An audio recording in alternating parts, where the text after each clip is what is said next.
실전 텐서플로우 툴을 이용한 딥러닝 컴퓨터 비전에서 두 번째 장 텐서플로우 기초와 모델을 발표하게 된 소프트웨어 융합학과 20학번 김희성입니다.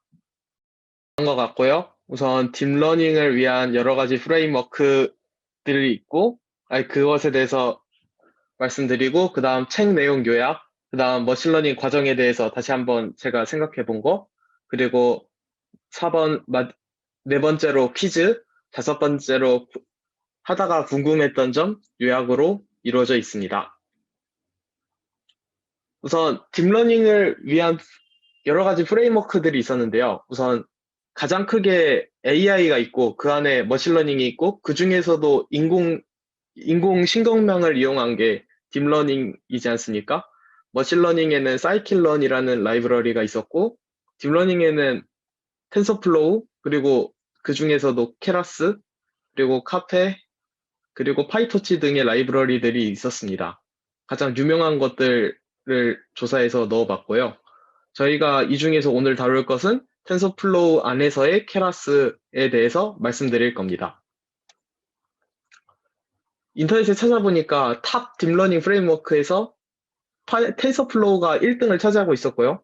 구글이 만들었고 병렬 처리나 GPU가 사용 가능해서 지금 현재 가장 인기 있는 딥러닝 프레임워크라고 합니다.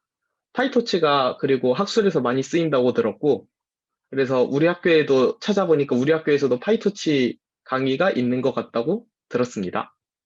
네, 그래서 저희는 텐서플로우 안에서 케라스가 따로 있는데 텐서플로우 안에도 케라스 API를 쓸 수 있나 봐요. 그래서 텐서플로우 안에 있는 케라스를 가지고 저희 책은 설명을 하고 있었습니다.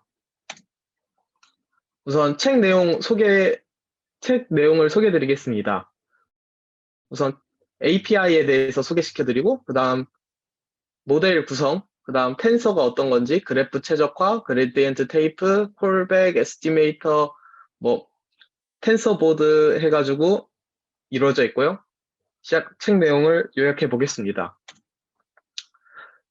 책 내용을 요약하자면은 API부터 설명을 드리자면은 텐서플로우의 아래 기반에는 C++로 이루어져 있고요. 그 다음 파이썬으로 저수준 API와 케라스 그리고 에스티메이터 API가 있습니다. 케라스 API 그리고 그 중에서도 쉽게 쓰여져 있고 텐서플로우 2에서 좀 더 쓰라고 책에서 나와 있던 게 케라스였고요. 그래서 케라스 고수준 API를 가지고 말씀드리겠습니다. 모델을 만드는 방법이 순차형 모델을 만드는 방법과 함수형 모델을 만드는 방법이 있었어요. 우선 예를 들어서 저희가 갖고 있는 데이터가 이 1이라는 사진 데이터라고 한번 생각을 해봅시다.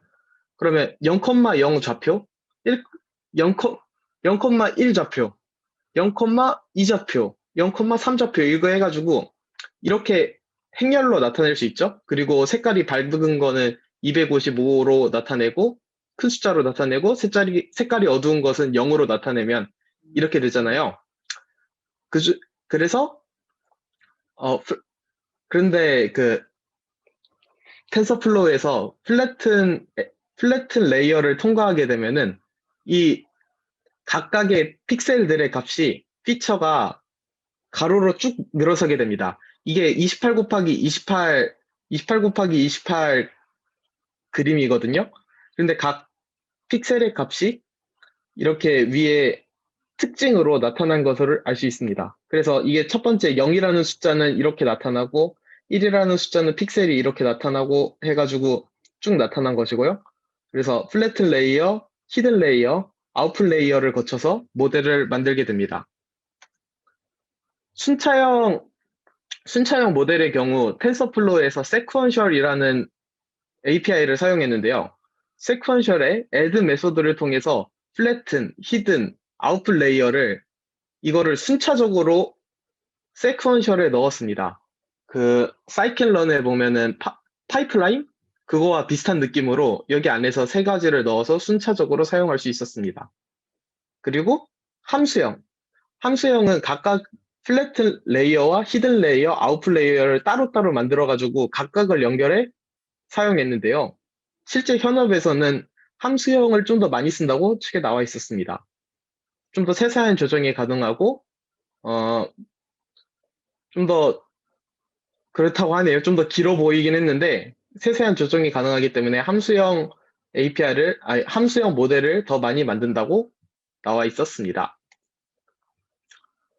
이렇게 만들어진 모델이 있는데 그 모델을 파악하는 방법이 필요하겠죠? 파악하는 메소드.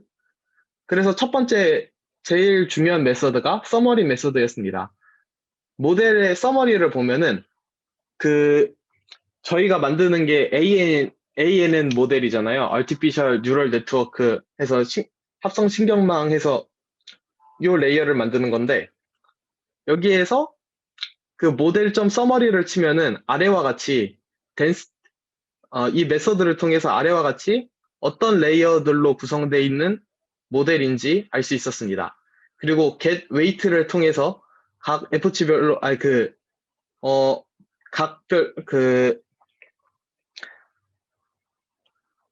각 요 웨이트별로 웨이트 값을 알 수 있었고요.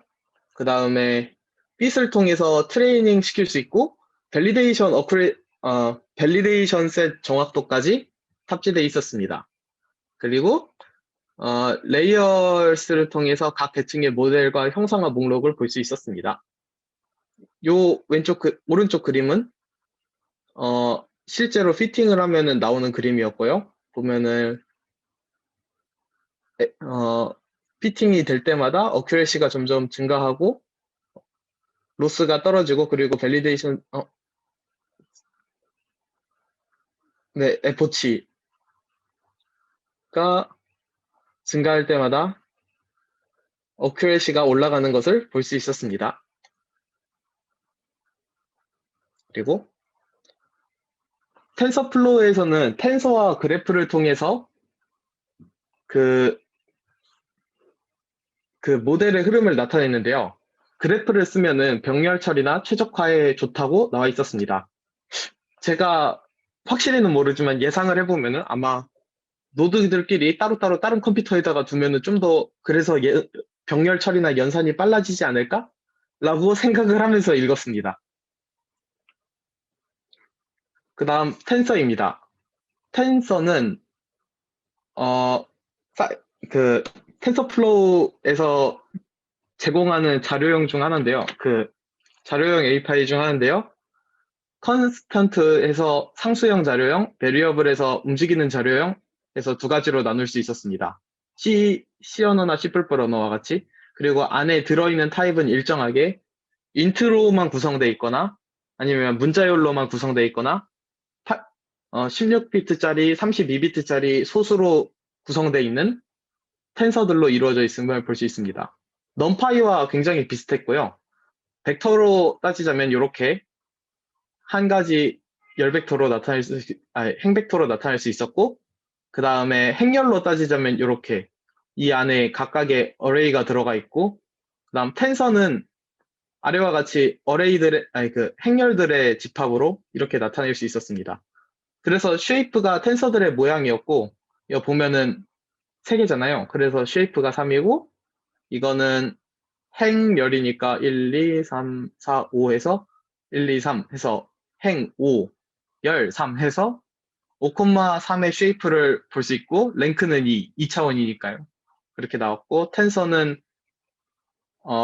1, 2, 3, 4에서 4가지 엘리멘트가 있기 때문에 4, 2, 3이 텐서의 쉐이프가 되고 그 다음에 랭크는 3임을 알 수 있었습니다. 네, 그래서 텐서가 이렇게 이루어져 있고요. 그 다음에 그래프와 최적화에 대해서도 나타나 있었는데 텐서플로우 1에서는 원래 레이지 익세큐션이라고 해가지고 연산이 한 번에 안 됐다고 나왔어요. 최적화 때문에. 근데 텐서플로우 2에서는 이걸 익세큐션 때문에 정의하자마자 바로 값이 나온다고 나와 있었습니다. 그래서 예를 들어서 막 1 플러스 3 플러스 1 플러스 3 플러스 3 하면은 7이 바로 나와야 되는데 텐서플로우 1에서는 레이지 익세큐션 때문에 7이 바로 나오지 않았고 텐서플로우 2에서는 7이 바로 나오는 그렇게 나와 있고요. 그 다음에 오토그래프라는 이 데코레이터를 통해서 텐서플로우 2에서는 좀 더 자동적으로 최적화를 할 수 있다고 합니다. 그래서 다른 기기로 내보내야 할 때 최적화가 필요할 때 이 메소드를 쓴다고 합니다. 텐서플로우 점 펑션 메소드, 그 데코레이터. 그 다음 그레디언 테이프 기능인데요. 그레디언 테이프 통해서 자동으로 미분이 수행이 가능하다고 합니다. 이거 보시면 트레인 스텝을 통해서 연산들이 다 기록돼 있었는데요.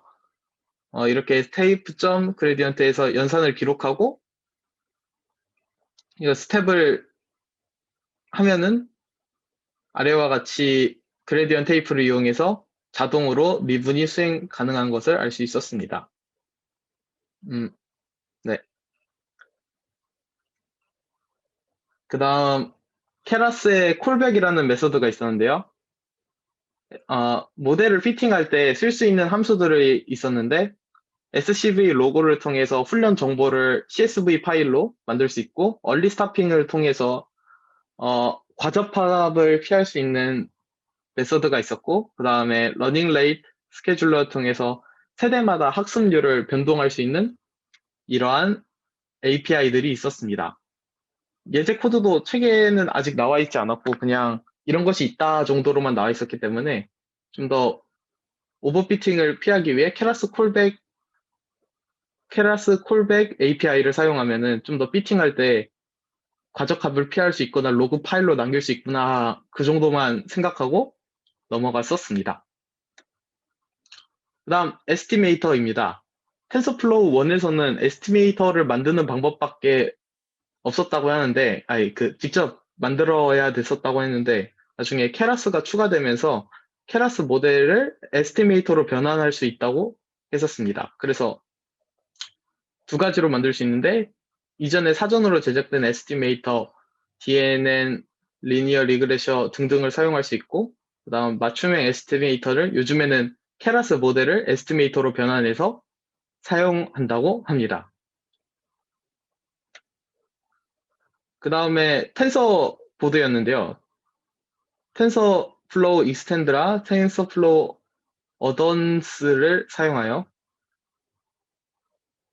그 중에서 가장 흥미로웠던 게 텐서 보드였는데 텐서 보드를 활용하여서 각 파라미터별로 정확도 어큐러시와 로스를 시각화할 수 있었습니다. 이렇게 아래와 같이요. 텐서 보드를 통해.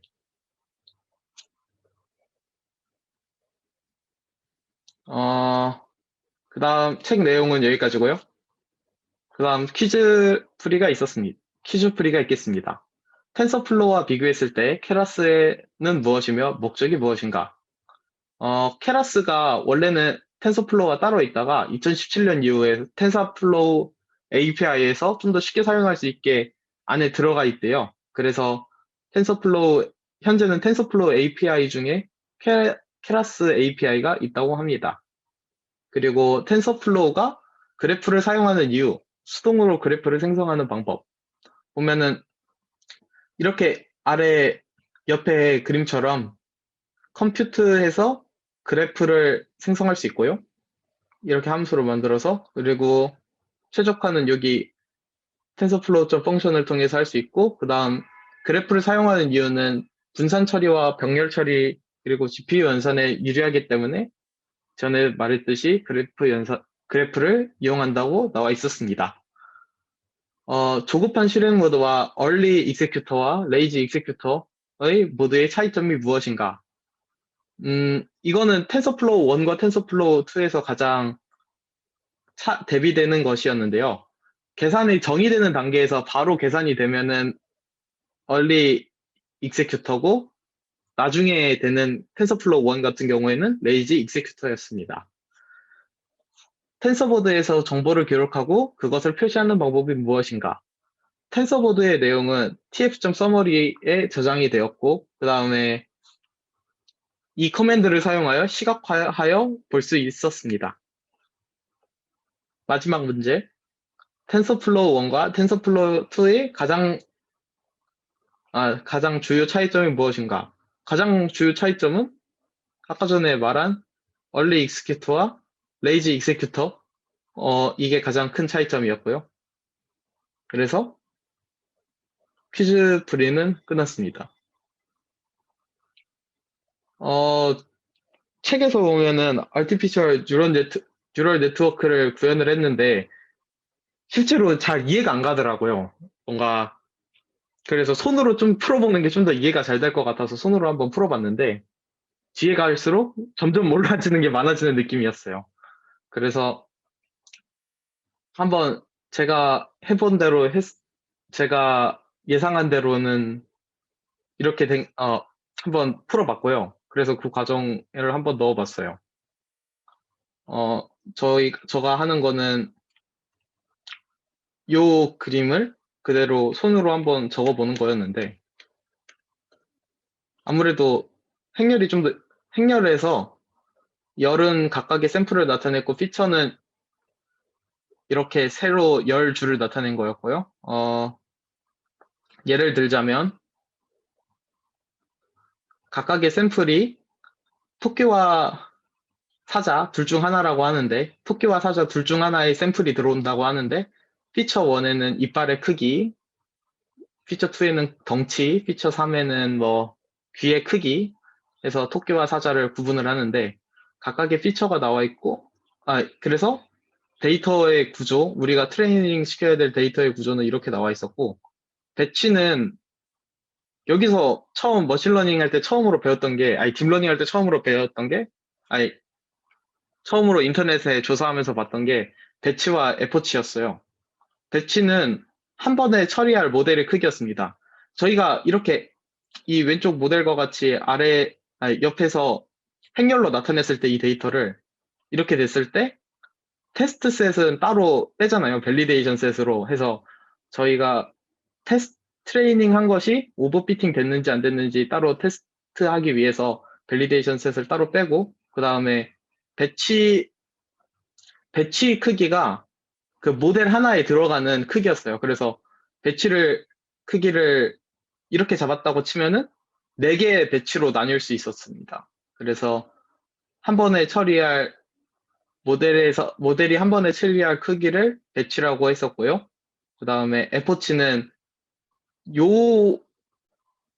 이 데이터가 하나, 둘, 셋, 4개를 통해서 웨이트 매트릭스 이거를 업데이트 하잖아요. 웨이트 매트릭스를. 근데 웨이트 매트릭스를 업데이트 할 때 한 번 업데이트 할 때가 에포치 1이고 두 번 업데이트 할 때가 에포치 2 해서 에포치가 세대라는 뜻이 있더라고요. 그래서 한 번, 두 번, 세 번, 네 번 해서 계속 웨이트 매트릭스를 업데이트 시키는 거였습니다. 그래서 저희가 구하고자 하는 식이 요거였잖아요. 요 행렬 웨이트에다가 바이어스 텀 더해가지고 x랑 웨이트 곱하는 거. 그래서 이게 하나하나가 뉴런의 웨이트라고 볼 수 있었습니다. 요 n개의 레이어를 만든다고 하면은 n개의 열 벡터의 웨이트이 있었고 그럼 이게 각 뉴런의 그 웨이트이고 저희가 우선 배치 1을 한번 트레이닝 시킨다고 하면은 첫 번째 샘플에서 행열 연산을 통해서 그 모델을 만들고 거기다가 바이어스 해가지고 로스를 구한 다음에 이 W를 계속 업데이트 시키는 그런 방식으로 ANN이 되었습니다. 근데 이게 할 때마다 조금 헷갈리더라고요. 처음에 웨이트를 정규 분포로 둬야 되는 이유도 잘 모르겠고 A포츠가 끝날 때마다 이게 하나, 둘, 셋, 넷 이 배치를 다 쓰면은 이 웨이트가 업데이트 된 다음에 똑같은 배치를 쓰면은 똑같이 이게 섞이지 않고 그냥 똑같은 배치로 쓰면은 F치가 끝날 때마다 좀 더 그냥 독립적인 모델이 아니라 똑같은 모델로 오버피팅이 되지 않을까라는 생각이 들었는데 F치가 끝날 때마다 섞어야 하나? 이런 것도 다 조사해 봤는데 아직 잘 모르겠습니다. 잘 안 나와서. 네. 그래서 마지막에는 저희가 결국 구하고자 하는 거는 이 웨이트 매트릭스였고요. 그래서 가장 X, 어, X라는 그 샘플 트레인셋에서 Y 타겟에 대해서 가장 잘 오차가 적게 나오는 웨이트 매트릭스를 찾는 과정이었고요. 근데 여기서도 잘 이해가 안 갔어요. 많이 찾아봤는데 아웃풋 아웃풋 레이어에서 이 노드의 개수를 이 노드가 뭘 뜻하는지도 잘 모르겠고 이 노드의 개수를 어떻게 설정해야 될지가 어, 네, 잘 모르겠 그래서 인터넷에 계속 찾아봤는데 잘 모르겠는 거 투성이라서 아 조금 네 알겠습니다. 이게 아웃풋 레이어의 어, 노드를 어떻게 해야 될지 이것도 의문이었습니다. 그래서 인터넷에 찾아보니까 막 로지스트 리그레션에서 막 클래스가 속할 확률을 이걸로 두나? 그러면은 클래시피케이션에서만 쓰나 레그레션에서만 쓰나 클래시피케이션에서 쓴다고 하면은 이게 다 확률로 나오는 건가? 각 클래스에? 하면서 조금 의문이 들었던 점이 있었습니다. 아, 네. 그래서 이거 말고도 되게 궁금한 점이 엄청 많았고요. 그래서 지금 더 찾아볼 것을 요약해 놨고 어, 마지막 발표 요약하고 마무리하겠습니다. 다양한 딥러닝 프레임워크가 있었고 저희는 그 중에서 텐서플로우를 활용해서 어, 이번 학기 동아리 활동을 할 것이고요. 그다음 순차형과 함수형으로 모델을 만들고 각각 훈련시킬 수 있었습니다. 텐서플로우에서는 텐서와 그래프를 활용하는데요. 그래서 얼리 에스티메이터 아니 얼리 익세큐션 같은 걸로 오토 그래프를 통해 자동으로 최적화하는 것도 있었고 그 다음에 그레디언트 테이프를 통해서 자동 미분 연산이 가능한 것도 있었고 케라스 콜백을 통해서 피팅할 때 오버피팅을 막는 슬로우 그 얼리 스타터나 아니면은 로그 기록을 남기는 그런 기능들도 있었고요. 그다음 텐서 보드를 통해서 각 F치나 그런 거별로 각 파라미터별로 기능을 시각화할 수 있었습니다. 이상으로 발표를 마치겠습니다. 네, 감사합니다. 네, 수고하셨습니다. 네, 네, 제가 아까 말씀드린 대로 네, 1학년이라 지금 처음 한 거 딥러닝 배운 건 지금 공부해본 건가요? 2학년이긴 한데 아, 네. 네, 아마 머신러닝 강의를 네, 들었는데 네, 딥러닝은 좀 처음 배웠어요. 근데 아, 네, 좀 애매하더라고요. 이게 네, 네, 완벽히 이해를 하고 가려고 하니까 네, 진도가 안 나가고 네, 네. 뭔가 기능 구현만 하자고 하니 그냥 코드만 보고 뺏기는 것 같고 네. 이게 어떻게 해야 사실 될지. 어렵죠, 딥러닝이. 이게 원래 학부로 원래 대학원 과목인데 학부로 내려온 지 얼마 안 돼가지고 사실 저도 많이 어려워가지고 일단 제가 아는 바를 기반으로 설명을 드리면 네네. 그 PPT 그 손으로 쓴 거 있잖아요. 맨 처음으로 가주실까요? 네, 아, 18페이지 네네. 거기. 요거? 네네. 네. 여기서 그때 배치랑 에포치, 에포크랑 네, 에포크. 에포크랑 아, 네네. 네, 좀 네네. 헷갈리시다고 하셨나요? 약간 헷갈리시다고 했던 것 같은데 어, 아닌가요? 감은 잡았는데, 네, 네네네. 네, 네. 그래서 이게, 네. 네, 네. 그러니까 여기 제가 써보면 이 전체가 한 에포크잖아요. 네네. 네. 그 보통은 테스트는 보통은 트레이닝 셋하고 이거는 이렇게 쓴 거는 이제 이렇게 뭐 데이터가 있으면은 이제 트레이닝 셋하고 테스트 셋하고 이렇게 먼저 나눈 다음에 먼저 네네네. 이 트레이닝 셋으로 네, 트레이닝 셋을 먼저 훈련을 시키고 이제 테스트로 이제 그걸 보는 거겠죠. 성능 어큐러시를. 네. 네네. 그래서 이제 트레이닝 셋을 또 이렇게 막 이렇게 전체라고 생각하면 이걸 전체라고 생각하면은 그러니까 이걸 또 막 이렇게 네 개로 쪼갤 수 있겠죠. 이렇게 트레이닝 셋을. 네. 네. 그 네 다음에 개의 배치로. 네. 음. 이거 하나가 그다음에 이렇게 할 수 있고 또 여기서 네, 요 하나하나를 배치를 할 수 있고 그래서 요 한 번을 돌리는 걸 에포크라고 이렇게 한 번을 이렇게 딱 돌리는 거를 네네. 네, 그래서 에포크를 계속 돌리면 뭐 에포크를 10이다 하면은 10번씩 돌리면서 점점 원래 막 데이터가 만약에 이렇게 점점점 있었는데 원래는 뭐 이렇게 직선으로 돼 있었는데 이제 점점점 이렇게 맞춰가는 거겠죠 이렇게 모델이. 근데 이걸 또 너무 많이 반복하면은 이게 아까 말씀하셨던 대로 오버피팅이 발생하는 거고 아예 이렇게 너무 이렇게 모델이 복잡해지면 이렇게 적절하게 모델을 만드는 게 중요하다. 네, 그 정도 설명할 수 있을 것 같고요. 그 다음에 여기서도 보면은 아까 이게 사자와 뭐였죠? 고양이였나요? 호랑이랑 고양이였나요? 아, 네네. 네. 아, 이게 각각 피처고 이게 각각 샘플이라고 네네. 해서 샘플 데이터를 네. 넣어서 네, 그래서 막 만약에 이걸 호랑이라고 생각하면 뭐 발톱의 길이, 이빨의 길이 뭐 아까 말씀하셨잖아요. 네, 이게 피처로 요 특징. 네. 네네. 그래서 이거를 이제 이 인풋 벡터를 이제 모델에다 넣어버리면 이제 네. 이제 우리가 이제 클래시파이 해야 될 거 아니에요 모델이 결국에 이렇게 아, 네네. 네. 클래시파이 하는데 이제 만약에 이거를 클래시파이된 결과라고 생각하면은 뭐 예를 들어서 뭐 여기 사자, 호랑이 뭐 이렇게 클래스를 5개 뭐 사자, 호랑이, 개 뭐 이렇게 5개 동물에 대한 클래스라고 생각해 보면 이게 아까 네네. 호랑이라 했으니까 이 호랑이에 대한 값이 가장 높게 나야 되겠죠. 네네. 그래서 보통 이 값이 보통 이제 여기서 이제 소프트맥스 함수라는 걸 쓰게 되는데 소프트맥스가 결국에 뭐냐면 이게 원래 값들이 다 나오겠죠. 이 값들이 막 결과 모델에서 결과 값들이 네네. 막 10, 뭐 10 나오고 여기는 막 100 나오고 뭐 여기 다시 또 10 나오고 뭐 그래가지고 아마 이 값이 가장 크게 나올 건데 그냥 이 값들을 이게 각 5개가 나올 거 아니에요? 이거를 이제 합이 1이 되도록 확률로 만들어주는 거거든요. 소프트맥스가 뭐 하는 거냐면.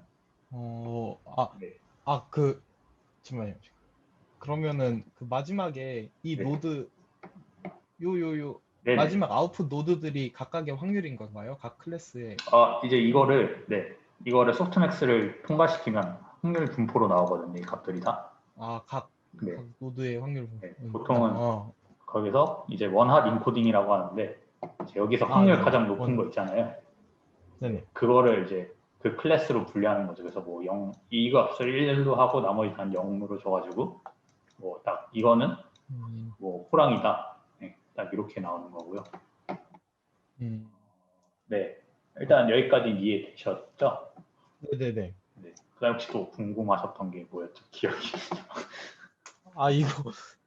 이건 근데 뭔가 다 여쭤보기가 좀 그런 것 같아서 이건 더 네, 괜찮아요. 제가 더 찾아볼게요. 아니, 뭔가 하다가 네, 이게 메일은 아는데 그 전에 머신러닝 강의 이번 학기에 들어서 네, 메이랑 뭐 SSE랑 썸 오브 네, 스퀘어 MRC 그런 뭐 거 0, 아는. 네, 그런데 크로스 엔트로피 쓰는 거하고 네, 그다음에 시그모이드랑 그거는 들어봤는데 렐루? 렐루, 네.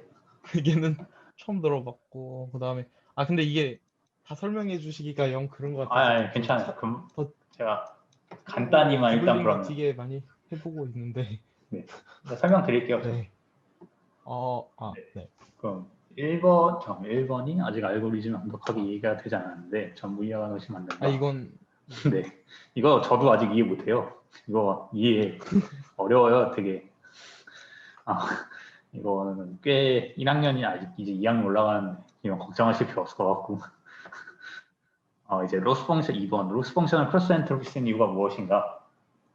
네네. 그때 MSE는 배웠죠, 뭐 네네. 이렇게 뭐 민 네, 컴백스. 시그마 F 네네. HX 마이너스 Y의 제곱 해가지고 네. 마우스를 쓰다 보니까 네. 어쨌든 이렇게 되는 거, 네, 이게 MSE라는데 이게 딥러닝에서 항상 문제가 뭐였냐면 이제 만약에 그라디언트 디센트를 쓰잖아요, 저희가 방법 업데이트를 할 때. 네. 근데 이제 그라디언트 디센트가 만약에 커스트 펑션이 이렇게 돼 있다 하면은 자, 이거 말고 커스트 펑션이 만약에 이렇게 돼 있다고 하면은 여기 극소값이 이렇게 두 개가 나오겠죠. 예, 네. 넌 컨벡스하지 로컬 않다고 컨벡스하지 않다고 하는데 만약에 여기서부터 이렇게 그레디언트를 측정했는데 여기가 0 나오겠죠. 그러면 값이 최소값이 나와서 그러면 뭐 이제 모델 그레디언트 학습시킬 때 이제 여기서 더 갱신이 안 되니까 여기서 멈춰버리는 문제가 발생해요. 원래는 최소값은 여기인데 네네. 그러니까 여기서 멈춰버리니까 이 뒤에는 학습 안 하겠죠. 만약에 보면은 그러면은 이제 네. 여기 로컬 미니멈이라고 하는데 원래 글로벌 미니멈을 찾아야 되는데 이제 여기 로컬 미니멈이라거든요. 여기까지 네. 들어가가지고 여기서 멈춰버리는 문제가 발생하니까 실제 모델은 여기가 최적인데 여기서 끝나버리는 그런 문제가 발생하겠죠. 그래서 이게 non convex라고 하는데 그래서 non convex 함수를 사용하지 안 되는 이유가 이거 로컬 미니멈 때문에 최적의 모델 최적해를 찾을 수 없다 이렇게 생각하시면 될 것 같고 그래서 항상 컨벡스라고 하는데 이렇게 극소값이 하나라고 하죠. 이게 항상 최저점이 하나인 거. 네.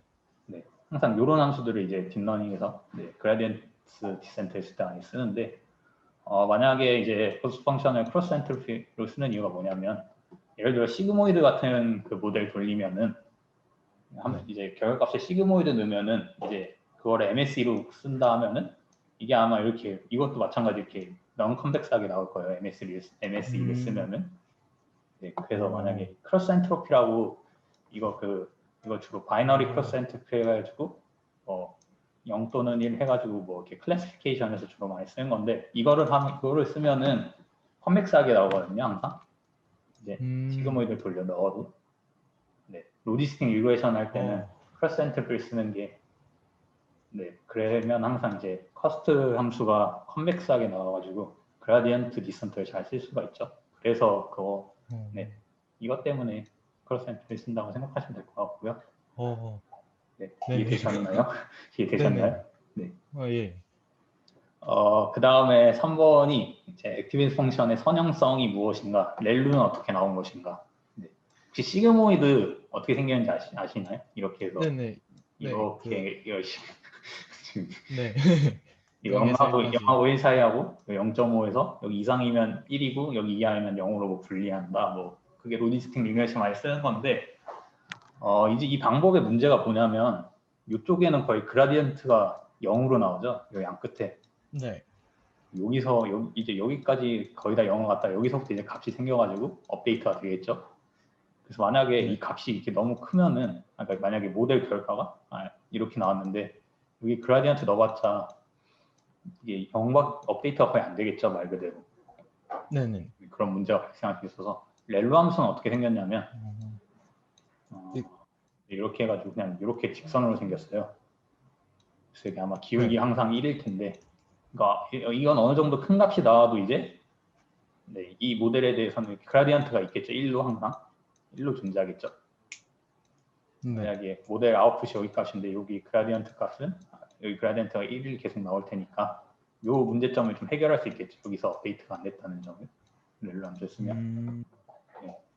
그래서 실제로 이게 2010년대 초까지인가 이걸 쓰다가 하도 성능이 안 나와가지고 이게 원래 사람의 뇌를 뭐 따라한다, 뭐 사람의 그 뉴런을 따라한다 해가지고 이렇게 했다가 이건 요즘 진짜 거의 안 쓴다고 하고 렐루를 많이 쓰거든요. 이거 훨씬 성능이 잘 나와가지고.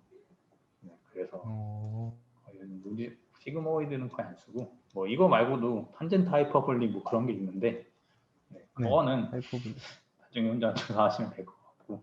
네네. 이런 게 근데 보통은 렐루를 많이 쓴다 그 정도로 알면 될 것 같아요. 이게 성능이 가장 잘 나와요. 제가 알기로는. 네. 그 다음에 4번. ANN 아웃풋이 어떻게 구성되는지 잘 모르겠음. 이게 아까 그 전 슬라이드인가요? 네네. 네, 그거에서 그 다음에 이게 그러니까 각각의 확률인가? 맞아. 이거 혹시 19번 페이지로 넘어가시면 네. 여기서도 이 그림 보면은 잠시만요. 잠시 보겠습니다. 혹시 이게 요 W1 이렇게 한 거 있잖아요. 요거요? 네, 아니 요거. 그러니까 요게 W 여기. 아, 네네네. 네. 그러니까 요게 W1이라는 게 아니라 요걸 W라고 하거든요. 가중식. 이 선. 아, 네. 이 선을 아, 하고 요 그냥 그 동그라미는 이 결과값을 생각하면 돼요. 그러니까 이렇게 모델들이 만약에 인풋 벡터에 대해서 아까 여기 W1 있잖아요. W1, 네. 그러니까 W1이라기보다는 막 이렇게 선들이 다 두 개, 그러니까 요거랑 이렇게 해서 이렇게 갈 거 아니에요. 네. 마찬가지 요것도 또 요 선이랑 또 요 선이랑 이렇게 가서 갈 테고. 네. 네. 감사합니다. 네. 그래서 이 선들을 선들을 가중치라하고 어, 그리고 바이어스도 그냥 선 하나로 표현 가능하거든요. 보통 네트워크를 보면은 네, 여기 1 붙인 거 여기다가 D 넣고. 네, 만약에 이렇게 있으면 원래 그냥 이렇게 여기 만약에 인풋 벡터 1이라고 하고 V1, 뭐 V2 하고 이걸 그냥 1 값으로 줘가지고 X1으로 해야겠다. X1, X2 해가지고 이렇게 해서 뭐 클래스가 3개 나온다 하면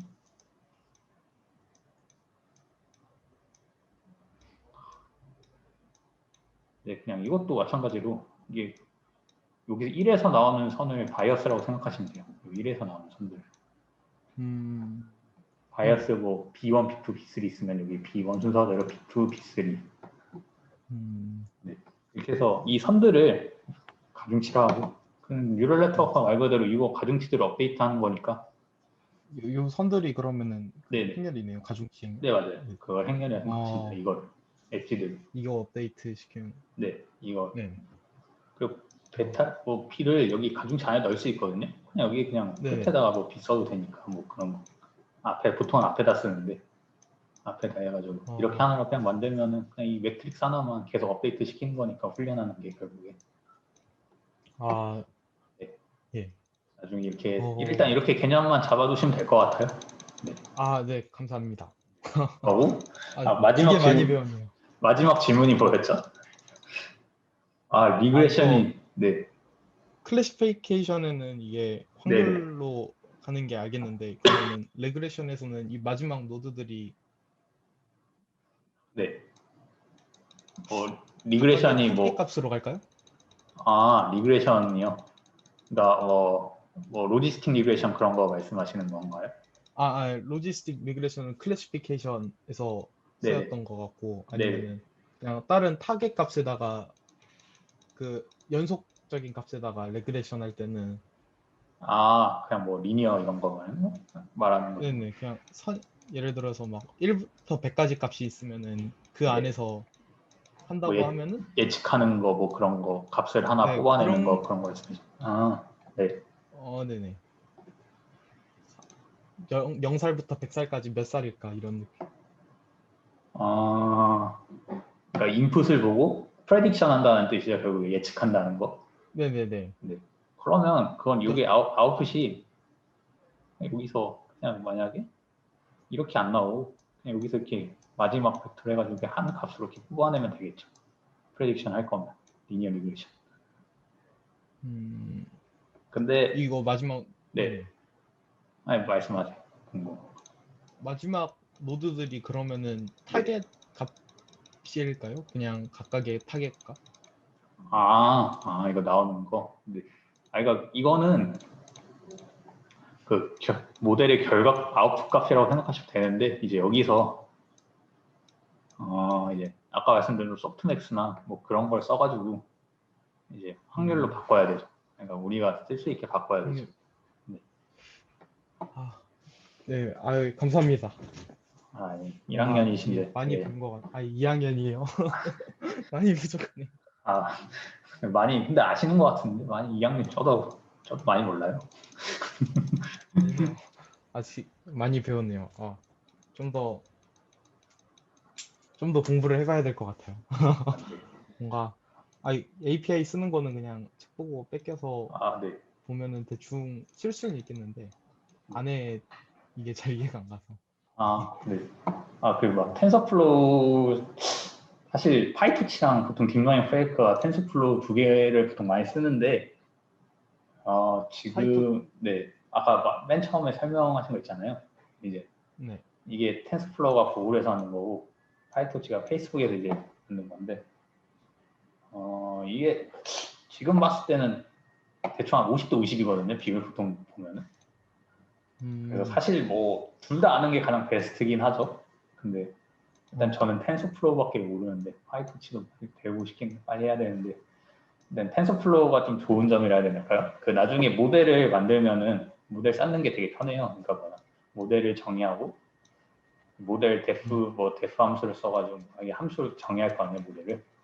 텐서플로우는 네. 편한 게 뭐 이 층이 아까 보면 층들이 다 있었잖아요. 뭐 네. 예를 들어 CNN을 각기 층. 보면은 네, 뭐 컨볼루션도 그걸 보면은 뭐 풀링 레이어도 있고 뭐 이제 여기 뭐 컨볼루션 레이어, 뭐 풀링 레이어 계속 이렇게 반복, 컨볼루션 레이어, 풀링 레이어 이렇게 계속 층들이 반복되는데 이게 텐서플로우는 네. 그냥 여기 이 층들을 그냥 이렇게 순서대로 이렇게 코드로 써주면 되거든요. 이게 함수로 이게 데프 모델이다 하면은 데프 모델 해놓으면 여기 안에서 그래서 층들을 되게 직관적으로 볼 수가 있죠. 텐서플로우. 파이토치도 그게 되는 걸로 알고 있는데 그건 제가 잘 몰라가지고 일단 말씀 못 드리겠는데 텐서플로우는 그런 장점이 있고 이게 아마 또 파이토치보다 조금 더 쓰기 편한가? 그럴 거야 아마. 쉽다고 해야 되나? 그렇게 들어가지고 근데 저도 파이토치 아직 안 써봐가지고 잘 모르겠네.